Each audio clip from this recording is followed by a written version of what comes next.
Տիկին դատախազ,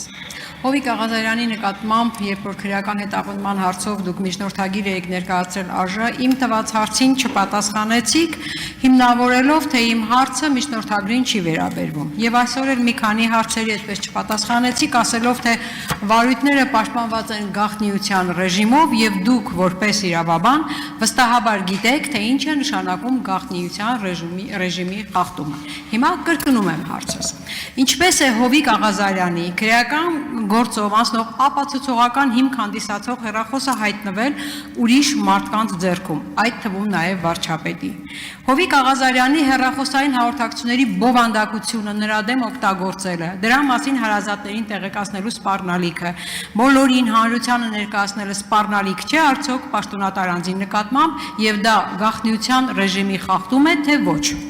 Նախաքննական գաղտնիքի խախտման հարցով վարույթ բացվել է թե ոչ։ Ինչու չի բացվել, եթե չի բացվել եւ ում ուղակի միջամտությամբ։ Դրանում ինչ մասնակցություն ունի։ Տիկին Հասմիկ Հակոբյան, զբաղեցրեք ձեր տեղը կամ դուրս եկեք։ Շարունակեք։ Հարցերս կրկնեմ տիկին Վարդապետյան, թե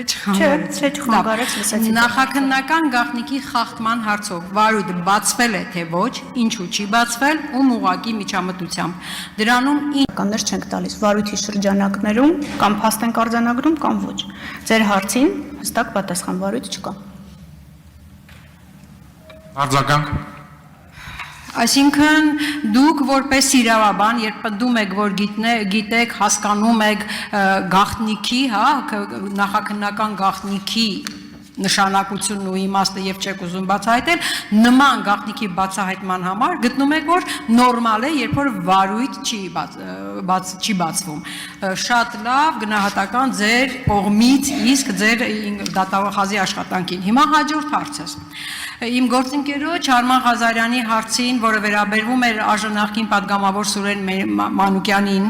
այսինքն դուք փաստորեն դատախազությունը միջնորդագիր եք ներկայացրել եւ նրան զրկելու, ազատությունից զրկելու միջնորդագիր եք ներկայացրել եւ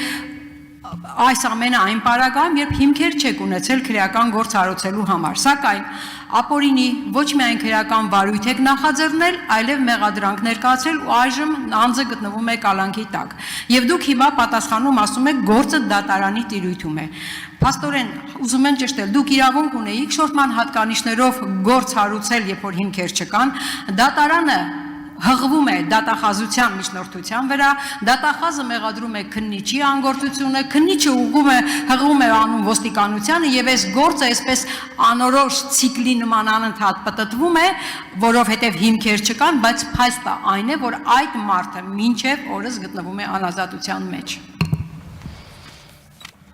Տիկին Գյուրեղյան, մեր դիրքորոշումը ներկայացված է մեղադրական եզրակացության մեջ, ես հստակ ասացի եւ որևէ մեկի վրա, ոնց որ դուք եք ասում, որոշ բան չենք գցում։ Ներկայացրել ենք մեղադրական եզրակացության մեջ մեր դիրքորոշումը, եթե պաշտպանական կողմը որևէ միջնորդություն ունի, զրկված չէ քրեադատավարական ընթացակարգով դա ներկայացնել։ Մնացած ձեր պնդումներին ես չեմ անդրադառնա, դուք իրավասու եք կարծիք ունենալ ու հայտարարություններ անել, մենք գործ ունենք փաստերի ու վարույթների հետ։